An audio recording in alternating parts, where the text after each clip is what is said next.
You probably thought these were a good idea, but nobody actually buys this. And while you watch me draw this today, you're gonna learn about the worst art niches, the ones that I hear all the time. But if you're in one of these, don't worry, I wanna give you some ideas and advice on how you can pivot and how you can course correct yourself so that you can get the success that you want. Because if I was you, I wouldn't do any of these. Now, starting us off, if you've ever watched my channel before, you might be scratching your head wondering why I'm about to say this. But ride with me on this one because it's going to be really important that you understand why I'm going to tell you that fantasy is not a good genre to get into. And specifically why I say this is because fantasy is a very all-encompassing niche in and of itself, okay? And a lot of times when I talk to artists that want to get into commissions or they think that they're already in this space and they're not achieving the success that they want, here's what it comes down to, is that they're not specific enough. Fantasy is so broad. So for you that wants to get into that, I just want to ask you, like, what do you actually want to do in that? Let's go ahead and narrow that down, because this is essentially like me asking you, hey, what's your favorite restaurant? And you say, well, the one with food. Well, okay, let's kind of break that down a little bit. What could you do? Where could you go? And if you just go ahead and take a look at kind of the sub niches within the fantasy genre, you're gonna find that there are tons of them. So my friend, what do you wanna do with fantasy if you're already in here so that you're niching this down? Do you want to do children's fantasy book covers? Do you want to go ahead and do preteen fantasy book covers? Do you want to do fantasy romance book covers? Do you want to do Dungeons and Dragons? Do you want to do Pathfinder? Anything in between or anything that I have not stated so far? Go ahead and niche down into that one. But if you're just trying to get fantasy because you like witches and you like wizards and you also like knights, that's really rough. But again, niche it down, be more specific with it, okay? Even if you're on that spectrum of like, well, I really like to do knights and battles and stuff. Okay, cool. Do you want to do fantasy or do you really like dark fantasy because you're really into Elden Ring and Dark Souls? And we'll talk about fandoms in a minute too. And if you're not really sure how to do this, don't worry. I'm going to give you some advice later in this video for how you can actually get more focus into the niche that you want. But if you're into fantasy, so am I, friend. The difference though is that I niched down really early on, and that's what's allowed me to go ahead and get what I have and what I'm able to get from it. And I know you can too. How's that sound? Now this one throws me for a loop. I've heard this one a good number of times, and this one always makes me scratch my head. And more than once, and more than the amount of times I thought I would ever hear this, I've asked a new artist who's brand new to commissions, what do you want to do? What are you making? What's your niche? And they've said to me, pretty boys or pretty girls. Is this you? Do you love to draw majorly attractive people? Well, unfortunately, to let you know, friend, that is not a niche, all right? Nobody is going to commission you for this, okay? And the reason why I just want to let you know this is because that's something that everybody does, especially when you take a look at just how popular that is online. Just not just from the biggest people that are online, but when you take a look at the influencers, most certainly them, but then also you take a look at just your average everyday artist. Everybody loves to draw a pretty boy or a pretty girl. And listen, if you're already into this, I'm not telling you to stop drawing your beautiful people. All I'm saying is that that's not a niche. People are not going to come up to you and beg you for commissions, nor reach out to you because you're gonna do this unless you're willing to take some extreme cheapos on this one. And my other issue that I have with this is that it doesn't fit into a niche. And again, I'm gonna give you some advice on how to do this. But overall with this one, here's the problem, is that this does not fit under an umbrella, okay? You can do pretty boys, you can do pretty girls. I'm not saying that you have to do like nasty, ugly people all the time, but you gotta go ahead and think about where do you wanna do that? What's the umbrella that's gonna fit under, okay? Do you wanna do really pretty D&D characters? Do you wanna do really pretty World of Warcraft characters? Do you wanna do really attractive looking furry characters? There's a lot of things that you can go into and that you can explore. But just going ahead and saying, I make pretty boys, I make pretty girls. Y'all, just to let you know this, the only people that really make it in that are the people that have a mega following, okay? And for everybody here that might challenge that, let me ask you this, like, how many people do you know on the regular that can fetch $300 or more at the minimum? That's why I don't see any type of future with this one. The other thing that you might want to think about doing is if you like to do this with any type of a merch line, like let's say that you want to take characters that are not canonically depicted as beautiful. Let's say you want to do Joel from The Last of Us, but make him all pretty boyish. You can do that, okay? So think about how you can apply that, how you can use that as an ingredient, an aesthetic, if you will, for one of your artworks, not have it be the main niche, because it's not a niche, my friend. Now this one I actually help a lot of people with, and I very much enjoy this aspect, and I really like making this artwork myself too. I know a lot of y'all probably do too. But I hear this one as a niche and people think that it's a niche, but I want to tell you why it's actually not a niche.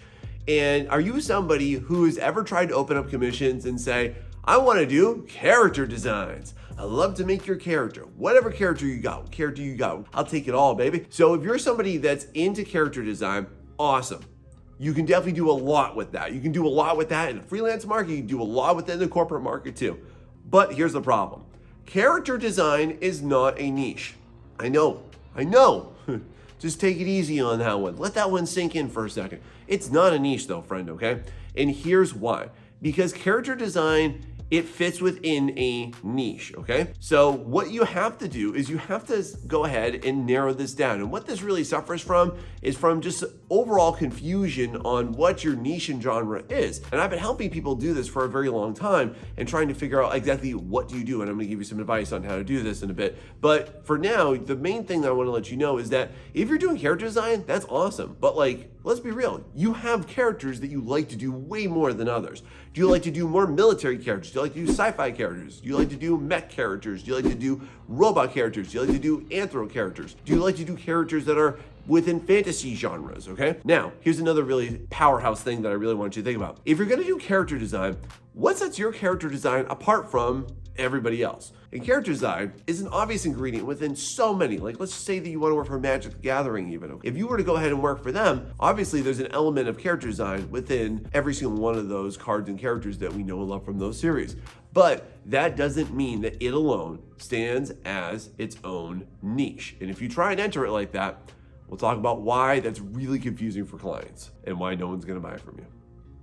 So this one, I personally enjoy. I like digesting it. You probably like to consume it too. And it's really popular. I'm talking about comics. Are you somebody that wants to get into the niche of, I want to make comics, I want to make comic panels? Well, here's the thing. I actually think that this is a pretty bad niche to get into. And here's why I'm going to say that. Most people, when they get into doing comics, not to say that it's not something that has some upward potential, because it definitely does for them, but here's the big focus I want you to wrap your mind around. You got to go ahead and actually figure out what type of comic you want to get into. So just as an example, what do you want to do? Do you want to do superhero comics? Do you want to do shonen comics? Do you want to do dark fantasy comics? Do you want to do violent gore comics? What is it? What do you actually want to do? This is also wrapping up into people that say that they want to get into graphic novels and manga. I hear this from people all the time, and I'll say, hey, what's your niche? And they'll say, I want to be a manga artist. Great, cool. What does that mean? Because let's just look at this in the animated sense here. The same people that watch Fruit Baskets are probably not always gonna be the same people that watch Jujutsu Kaisen, are not gonna always be the same people that watch My Hero Academia, are not always going to be the same people that are gonna watch like Dragon Ball Z. And that perfectly encapsulates what I'm trying to tell you, is that you have to get deeper into there. You have to focus into what you actually want to do. And then I would say be very specific as well on what you want to do there. Now listen, you can obviously go ahead and offer yourself to do lines and then flats and then renders. It depends on what you're most comfortable with, okay? What you want to do here is you want to situate yourself very comfortably into a niche and genre that's going to allow you a lot of upward trajectory. Otherwise, what you're going to end up doing, because it happened to me, is you're going to go ahead and you're going to get really well established in a niche that you don't enjoy, and that's going to cause you to quit. So if you're interested in going to comics or if you're going into manga, tell me down below now, where do you think you want to go and what do you actually want to do with it? Because just putting yourself out there as comics, it's not going to help you, friend. So this one might hurt you, but I really, really want to be honest with you. And I want to let you know that this one is really not that sustainable. Tell me here, Are you somebody that really loves fandoms? Are you somebody that's like crazy into Sonic the Hedgehog, or you're like extremely into Genshin Impact, or maybe you're extremely into like some ultra niche show that everybody loves? All right. Well, listen, I hate to burst your bubble, friend, but just because there is a popular fandom does not mean that there is a market for that fandom. And I think that there's a lot of reasons why this is not a good niche for you. And if you are gonna get into it, there's some very specific things I wanna offer you for how you can get into it right now. Number one, what you gotta do is you gotta try and find the spaces where people are actually buying that artwork. Let's say that they're actually buying commissions, they're actually wanting to have their own OCs made, and that's really the powerhouse thing. Most clients will not go ahead and commission you to create a character that's already in existence. They'll want to create their own OC character that exists within that universe that they can't create. And the other reason too, I just want to be completely honest with you here, is that for any large fandom, like let's say that you really love One Piece or you really love Dragon Ball, AI can do that. And AI can do it in a way that's probably a little bit faster than you. And that's, again, if you're trying to create characters that are already in existence. So if you, however, though, if you can situate yourself into a fandom that is really big, but it's not well known, and there's not that many people doing it, that's a key powerhouse. Like just say, for example, that there's a brand new online game that comes out and you're like, man, I really want to get on top of this. I really want to get into it before everybody else does. That's a bomb move for you, okay? And if you're somebody who really likes any of those fandoms, what I'm gonna encourage you is do two things. Number one, you gotta really conduct a good market analysis to see, is anybody actually getting this? Is anybody offering it? Talk to the people that are getting it, hear from them what their advice is. You can even go so far as to reach out to people within those spaces that have ideas if you're totally short on your own, and you can recreate those for free, and that's a great example for you, and you made somebody happy, and that can be a great way for you to kind of segue yourself into your first commission. That's what I did. So if you're in fandoms, here's another thing that you might want to consider. Do you want to just create merchandise? Like, do you want to create a Shopify store? Think about how you can also monetize that outside of just the freelance space, because there are many options available for you, my friend. But if you're just going to go ahead and launch in and just be like, I want to do a fandom of this or that or this universe, I would really consider it first, because I've seen a lot of people fail on it. Not to say it's impossible. Now this one I've spoken about a little bit, and on this topic, I think we gotta get a little bit spicy when we talk about this. I generally hear that people get into this niche when they say that they think it's going to be easy, when they think it's gonna have a lower barrier to entry, and when they definitely think that there's going to be a very big client pool for it. And I'm gonna say that from the artists I've spoken to about this, all of that is generally true. But if you're interested in going into not safe for work artwork, I want to just advise you on why this might not be the best one, not because it's a terrible niche, but because it might not be the right niche for you. And I'm not dissuading anybody. Like, listen, if you really, really like this stuff, please continue to do it. I'm not going to dissuade you from the artwork that you really, really enjoy working with and that you actually enjoy intrinsically creating for yourself and other people. But what I want to just let you know is this. I think a lot of people, and I've spoken to a lot of artists about this, like a lot of artists seem to have gone into this trail at some point, and they've gone ahead and gone down this road of creating spicy, not safe for work art, and then regretted it a lot later. And so just some things to think about, my friend. First and foremost, I would just consider, like, are you good with the stigma that comes attached to that? And again, not dissuading anybody, but just to be open and honest with expectations, you need to think about this. If you're a man and people find out that you're doing this, you're instantly labeled a pervert. And then if you're a woman that gets into this, then you're instantly fetishized, and you're also going to be labeled a super freak. And I don't say any of this, by the way, because I think it's true.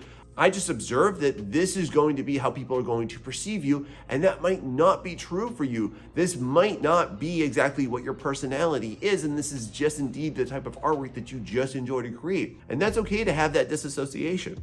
But just as a big FYI for you here, you need to think about the longevity of this. Like, just as an example, would you be okay with telling somebody whom you're just dating, who might be your current partner or a potential partner, like, hey, just FYI, like, this is how I make my money and this is the type of business I'm into?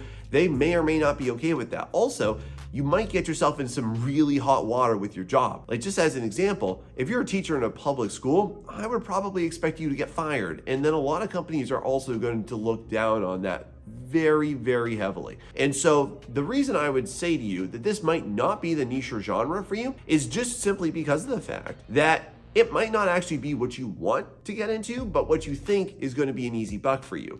And my advice for you, friend, is never get into any niche that you don't authentically enjoy yourself, whether or not you're getting paid from it. How's that sound? Just trying to guide you through it. And again, if you love it, hey, I'm not stopping you, baby. Now this next one, this totally takes the cake. I'm gonna say that this is part of the art commission artist special. Like this must literally be part of the artist starter pack for commissions because I see it all the time and I'm always gonna see it for years and years. I've been doing this for over a decade. I continue to see this all the time. And I'm gonna call this the art school special. And this is basically when you're just gonna go ahead and put out everything that you've ever made. You know, you got a charcoal portrait over here, you got a watercolor painting up there, you got a digital artwork that's kind of unfinished up over here, and then you've got character designs, you've got some chibis and stuff. Here's the issue with all of that. You can't just put up whatever. And if you're just putting up whatever, and you're gonna be like, well, my art commission niche is whatever you want. I can go ahead and do this. I can do a little bit of that, sprinkle a little bit of this and a little dash of that. That's going to be your failure fodder, my friend. Nobody makes it with that one. In fact, the only reason that you ever thought that that was probably going to be the right case is A, because you've seen a lot of uninformed people do this. And let me just tell you from experience, because I've seen it come and go for over a decade, those people never make it. Or number two, you've seen really big artists on social media do this, and that's okay for them. Because listen, friend, anybody that's got a lot of influence on social media, they can do whatever they want because they have a client base to do whatever they want. And unless you have 50,000 followers right now, guess what you can't do? Whatever you want. Even me, I don't have that big of a following, but it's very rare for me to get something, like extremely rare, like maybe once a year, get something that's totally outside of my niche. And for you, what I want to encourage you is to first off, figure out exactly what niche you want to get into and how to actually enter this right. Because if you're in this boat, it's a really leaky one and it's sinking. If you wanted to learn how to do better, make sure you hit that like and subscribe button because I'm going to be here for you week to week to give you real actionable advice about how to actually succeed in this industry, how to actually succeed as an artist, how to actually set yourself up to get clients and succeed more than most people. And that all starts with, you got to pick one. You got to pick one thing, and I know that's scary, and we'll talk about that in a little bit. But you got to go ahead and narrow yourself down. And I know what you're going to say. You're going to say that, well, Sean, if I narrow my offerings, I'm going to go ahead and narrow my possibilities and narrow my income. But no, it actually works the opposite way. In fact, what you do is you expand by narrowing. And that's how it works, friend. So if you think you're in this niche of just offering up whatever you got here, the only thing you're doing is you're narrowing your potential. All right, so this topic right here, I know this is gonna get under the skin of one of my regular viewers and one of my regular community members. So hold your horses, you know if I'm talking to you about this.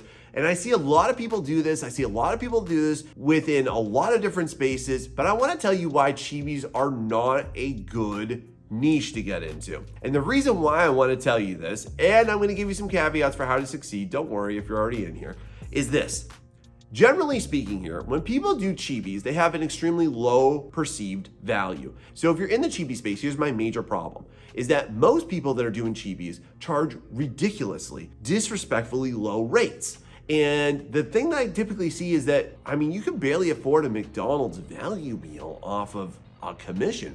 Even if you're in another country, friend, and you have a lower standard of living than some of the other European and North American superpower economy countries, okay? I wanna just let you know this. At that price tag of like $20, $12, $7, whatever it is, you're not trying to change your life. And that's not gonna bring it to you either. And even if you have to start out just to get your first couple of clients cheap, I always validate you on that. But if you're 2 years into this and still not even able to break $100, then I really need you to reconsider exactly what you're doing. And what I generally tend to see a lot of people do in the chibi spaces is that they just generically offer chibis, like to just whomever or whatever. And then they almost always are very flat and they don't have any type of complexity to them. And clients pick up on that. And that's why you can't get more than what you're currently getting. So just to advise you on here, here are some things that I would recommend you do. Number one is that you go ahead and you offer that very specifically within a niche or genre. So just as an example here, here's a member of my community. This is Fred. He does goblins. And he does this within other IPs as well. This is a great idea. Here's another one of my mentees, and they went ahead and they niched down into Final Fantasy XIV and doing chibis into that. What I also want you to pick up on between the both of these is that they're not just flat colors. If you're just doing flat colors, you need to go ahead and think about how do you increase the rendering and increase the complexity, increase the backgrounds on there, and how do you increase color saturation? Because y'all into this space, you love color saturation, don't you? Here's another great idea. Maybe you want to go ahead and get into VTuber spaces. Maybe you want to go ahead and learn animation and rigging. If you can rig those for VTubers, that's major money. Like I'm talking like 4 figures on that note. That's a great thing for you to do. That's so smart. So if you want to get into chibis, I would think about, okay, where can you go with it? How can you evolve what you're currently doing? And how can you evolve your current style? Because there's a way for you to do it in a way that is going to be awesome. And then also, just to be honest again, you got to watch out for this because, again, this is another one that AI likes to invade a lot. So you got to stand out. And these are some great ways to do it that AI can't. How's that? Now, as I launch into this one, it works really, really well for traditional artists, but it does not work as well for digital artists. It's pretty hard to get into these spaces unless you're in the specific spaces for it. And I'll talk about where to go for that. And I'm talking about if you're doing realism and replication artworks. And I generally see people that would love to get into this. Maybe they'd like to do portraits, or they'd like to go ahead and recreate, famous scenes or famous environments that are out there in the world. But here's the thing. What is special about what you're doing and how you are offering it? How are you going to go ahead and do better than a photograph? Or again, I hate to keep bringing this up, but I got to. How are you going to do better than AI? Because it can do that too. And that is something that we have to tackle constantly, and I want to advise you on all the time. So here's my advice for you, is that if you're somebody that is a big proponent of realism, I am too, all right? I love realism and semi-realism. I want to ask you, okay, how can you utilize that skill set within an existing niche or genre? Because if you want to do like military grade stuff, if you want to do like characters that have mechanized suits of armor, that's awesome. And I'm going to tell you, there's a lot of people that won't do that or even think about touching that. That could be you. If you want to bring that into like your Pathfinder characters, or you want to go ahead and bring that into Final Fantasy XIV, that's awesome because not a lot of people are doing that. And then also too, if you want to go ahead and you love to recreate, I don't know, like carrots and vegetables and like barns and stuff, have you ever considered like maybe going to sell at farmers markets? You could sell those original prints, or you can go ahead and print out many of them and sell that too, and you can make a killing. Maybe you want to make an Etsy shop based on that. That might be a better use of those abilities and those skills. The other thing I would also say also works really well is if you want to do like pet portraits. Pet portraits are majorly popular and also, by the way, very lucrative. If you do it digitally, you can still make a lot of money. If you do it traditionally, you can make generally a lot more money on that too, just to be perfectly honest with you. And if you can sell it locally, that's where you can really kill it as well. But you can succeed in all spaces. And the thing that I want to advise you on is that if you're going to be looking for people that want replication artworks, and I'm talking like specific people, like maybe their kids or themselves or their wives and their grandfathers or even their pets, you got to go ahead and think about the spaces that they occupy, okay? So I would really get into like Facebook groups, Discord servers, some subreddits. I would think about and really target and get into, nestle yourself into the community of those spaces and those people because they're going to be your patrons. And if you can't do that, then I want you to reconsider how you can utilize that skill set that you've honed into another niche, because that can also help you big time. Now, throughout this video, we've been going over all of these niches that don't work and you're not going to have that much success with, and I've seen people struggle with, and I don't want this to be you, friend, but you might be right now scratching your head going like, well, Sean, if all of these are wrong, how do I know what's right? Or how do I know which one has the best potential for me? Well, I got you, friend. Go ahead and check out this video right here to find out your perfect niche, and it's the easiest way to do it. And if this video helped you, please share it with somebody that you know. Thanks so much. See you next time.